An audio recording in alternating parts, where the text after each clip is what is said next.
and then you find yourself making losses where you would have what avoided. I want to thank all those that have just subscribed, those that have invited friends. Thank you so much.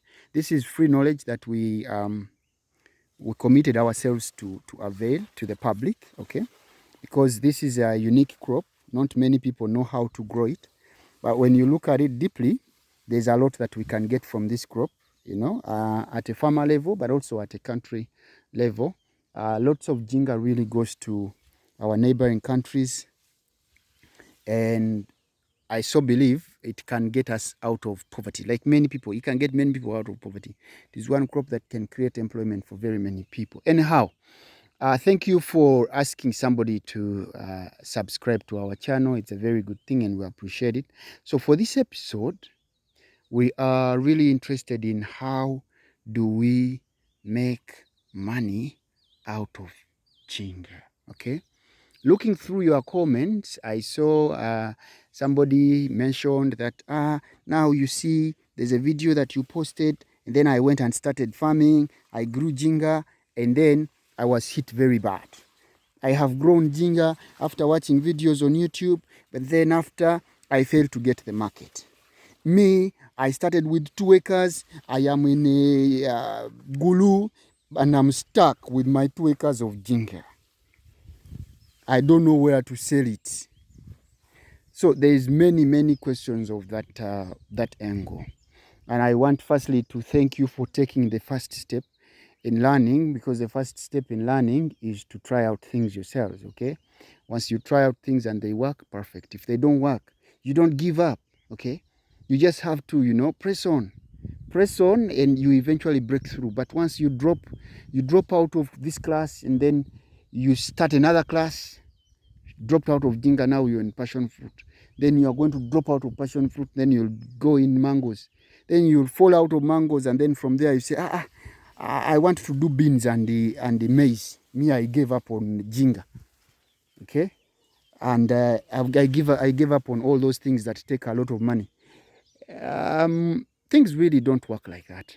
There's always a learning curve. There's a learning phase. Sorry, I meant a learning phase, like it is in all businesses. So, where do we even start from when it comes to how to make money out of jinga? The first step is choosing which route you are going to take. There are 2 alternatives here, okay? Either you hire services from somebody professional, from somebody that has experience, from a farmer that has practiced farming, this particular enterprise of interest. Let's say now we're limiting ourselves to ginger. Somebody that is knowledgeable about the crop, about the seed, about the pest, about the diseases, about the market, about everything. If you get such a person, then you contract them to produce for you the crop, okay? There you have protected yourself and your investment. The other alternative is you got to start small, okay? Start with a very small area. Even if you start in your compound, start with a very small area. Normally, for those intending to do a commercial production, I request, especially, I advise that for us, the youth, we don't have a lot of money. You have not yet accumulated enough reserves to keep wasting and trying things out. I advise that, start small. Start with, let's say, half of 50 by 100 feet land. Just start with a half of that. Probably that is going to be like 1 bag of jinga, okay? Now, when you start with let's say you have started with 1 bag of jinga, okay? And you manage it very well. Follow every instruction. Consult. Find out, By the end of your 1 bag of jinga, you have been able to know what a disease looks like, to know what a pest looks like, firsthand, not a video that was shot by Isaac on YouTube. No, you have seen it yourself. You are able to know when the crop is healthy, how would it look like? Because in that same garden, you will have pockets of where the garden is going to do so very well, and then pockets of where the garden is going to do really bad. So learn on that small area of land. Learn everything. Make every mistake that you want to make on your half of, we said, 100 feet by 50. Make every mistake from there. Okay? And then thereafter, when you are sure that you have come to the end of the road, you sit down and evaluate yourself. Where did I start from? And where am I at? Am I ready to take on an acre? Okay? Before you tried out things with maybe 500,000. Now you're going to try out things with, you can scale up to, say, let me try out things at 5 million.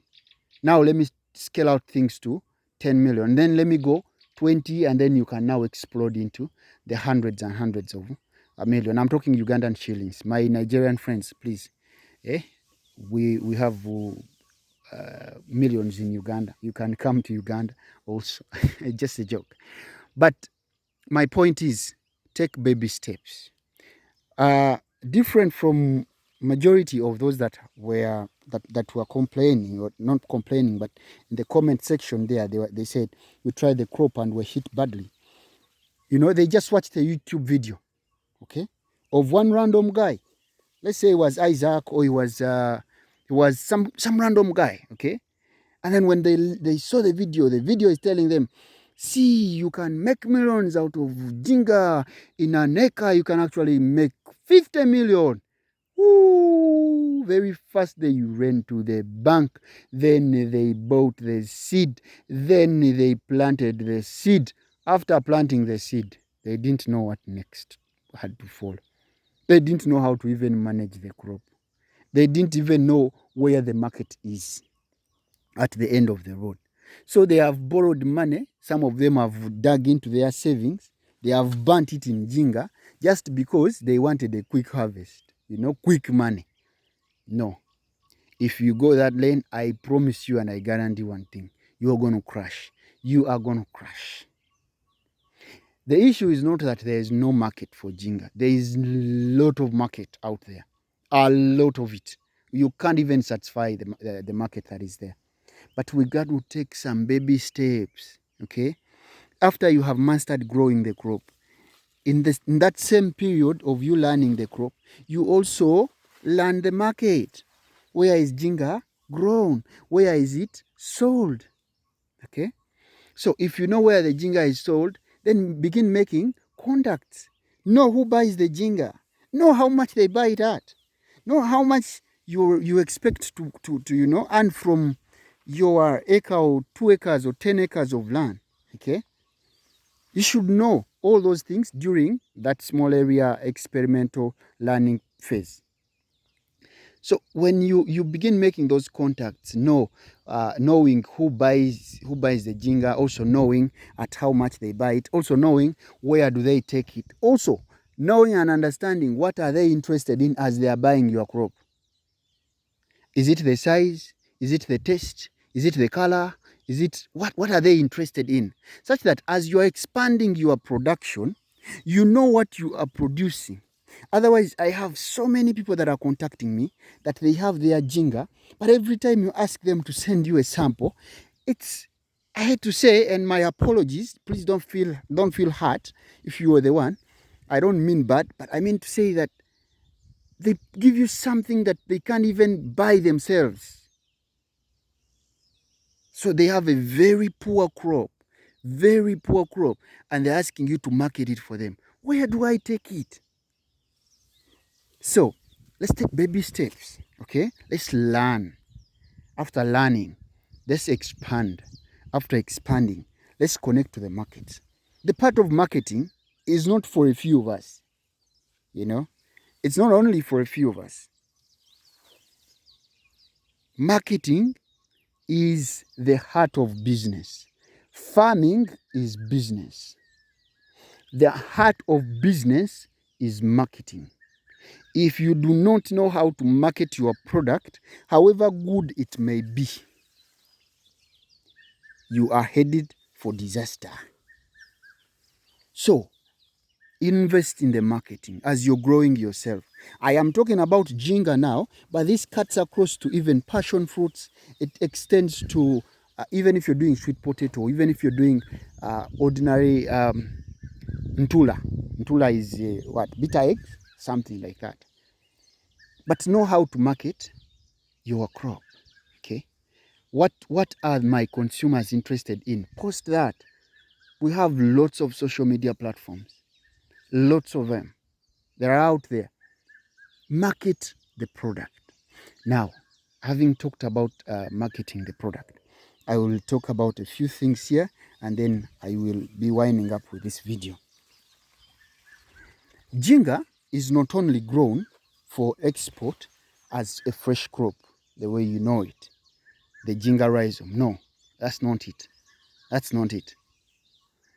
There is so many things that can come out of jinga. So many. But at the moment, what we are familiar with is you can get the fresh jinga, crush it, put it over tea, put it as spice in your muchere, rice, and you enjoy the meal. Besides that, you can make a powder out of jinga. Besides that, you can make an oil. I don't know if you have seen jinga oil. For those of us that go for massage, you ask for jinga oil, they will rub it on your back. You will feel the experience. Jinga oil is also used as it can be blended with the tea leaves. There is in tangauzi tea leaves, such that somebody just buys a sachet of tea leaves, but in there is what? Tangauzi. Beautiful, isn't it? So also that same oil, we can use it as an additive to, you know, the meals and stuff, you know. So that is jinga oil. I started with the fresh jinga. I mentioned jinga oil. I mentioned jinga powder. Okay, the jinga powder is common. I think that is the one that we are familiar with. They get it. They get the jinga and crush it up, and then they dry it into the powder, and you know you have a ready product. I'll tell you something for a fact. Value addition is the way to go. If for any reasons Kenya has gone far ahead of us, I'm talking about Ugandans, it is because they have invested a lot in value addition. But value addition is not by the government alone. Even you, my sister, even you, my brother, you can be part of this. You can do value addition. But value addition starts simply by you getting a product out of your garden and washing it. Okay? Somebody is selling passion fruits, but they'll not even wash it. They'll not wash them. Wash it. Dry it. Powder it. Pack it. I'll tell you, on the Ugandan market, a kilogram of jinga will go between, fresh jinga, if I harvested one from here and I take it to the market, to the local market, somebody will give me 1,000 a kilo. A kilo. 1,000. 1,000 shillings per kilo of jinga if I took it to the local market. But to our ladies, you who are in charge of cooking and stuff, you have bought these little tins of jinga that has been processed into a powder. A little tin, the one of 45 grams, is going to go for between 4,000 and 5,000 Ugandan shillings. That's roughly $1.50. Okay, one tin that is only 50 grams, 45, 50 grams, you know, is going to cost $1.50. How much is a kilo of fresh jinga? It is not just less than $0.50. It is less than a half a dollar. I don't know if that even makes sense. So you see the power of value addition. And all they are doing is changing the jinga into a powder. You get it? You can also grow your crop and start small. Harvest it, dry it, powder it, pack it, market it locally. People will buy it. You know? Later on, we can ask the government to intervene. But that you can do. You get the point? So, Value addition is very, very important. It's very, very important. As we wind up, I want to thank you for watching this clip, okay? And I want to emphasize that what we wanted to target in this clip is mainly where do you start from and where are you going in future in terms of the business in Jinga. There is business in Jinga, okay? But you got to be patient. This business of just watching a clip on YouTube and then you rush into the garden, it doesn't work, okay? You got to learn. If you can't pay the price of learning for a whole year, the crop, you got to pay for these services. Get somebody that is professional and knowledgeable enough to take you through the crop, okay? But also be patient. The first phase, always it happens like that. Normally, in the first phases, you make losses. But don't drop out. Don't drop out. Continue and learn the crop. As for those of you that are maybe looking to start Jinga production, it is very important that as you're locating your garden, if, for example, you are doing a huge acreage of, let's say, 1 acre and above, okay, it is important to locate your garden strategically. There are known areas in Uganda for now where Jinga is grown, okay? So as you are locating yourself, make sure that you locate yourself in an area that is known for Jinga what? Production. Why is that important? Because that area is accessed by many buyers. And buyers will always find it easy to get the crop from there and they take it to the market. Otherwise, if you just randomly go to your land that you have in Gulu, na kapilipili tea, then you start growing ginger there, you want to be careful. You might be the only person there and you have your 1 acre. Which buyer is going to get a truck, ferry your Jinga from there and bring it down this lane? So have all those questions in your mind before you jump into the garden. Otherwise, I am happy to have delivered this also. I was just here enjoying my Sunday morning. The sun is just out. I came for a scouting moment in my garden. I always scout for disease because there's been a lots of rains, and because of that, we expect disease spreading pretty fast. So because of that, we do scouting. I saw there was a bit of yellowing the other side. It was just coming about, and it's a good thing that I came. And because of that, I have had to change my spraying regime. And while I was intending to have the garden sprayed after Christmas, it's going to be done before Christmas. And I mean, today's Sunday. It's going to be sprayed tomorrow, Monday, without fail. And that way, I am able to catch up with the changes in weather, changes in the disease spread patterns. My crop remains on top of the game. It looks healthy, and I'm comfortable with it, even if you don't tell me that it looks nice. I was just joking. Thank you so much for watching this clip. I hope you learned something. I request that please don't forget to share this information out. Ask a friend to come and subscribe to this. Again, our next crop is going to be on passion fruits, and we'll also look at it to the deeper details of where do I even get the seeds, how do I even plant, what diseases, what pests, how do I market my passion fruits, because I mean this is a perennial crop that can give you huge yields and lots of money out of it, but we just don't know how and when to start and go about the crop. Otherwise, I remain Isaac Mugera. I have been your teacher for today, and I'm happy to do that. I hope you enjoyed the session. Please have a beautiful Sunday, and I want to also wish you a Merry Christmas from me to you. And also, I want to wish you a Happy New Year. I sign out. Isaac Mugera, Agro and More. We are located in Mpigi. For all your agro input supply, consultancy, farmer consultancy services, we're available. And please, for any more or details on this, please just check on the description below for our contacts. Don't hesitate to contact us. Have yourselves a blessed day. Bye.